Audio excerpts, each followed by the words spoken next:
Amin. Elhamdulillah thot që e arrita pra festën e Fitr Bajramit, se po plakemi. Allahu ju rujt, Allahu ju dhon të mirësi.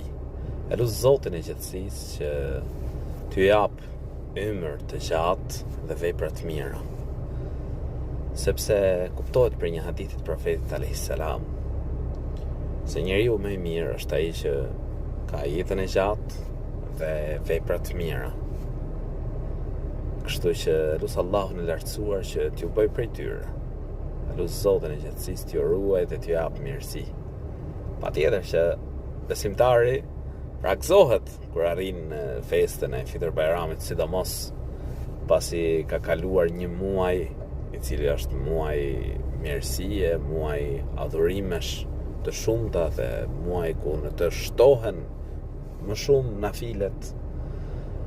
Allahu ju ruajt dhe ju amundsoft një jetë të gjatë të mbushur me vepra të mira. Amin.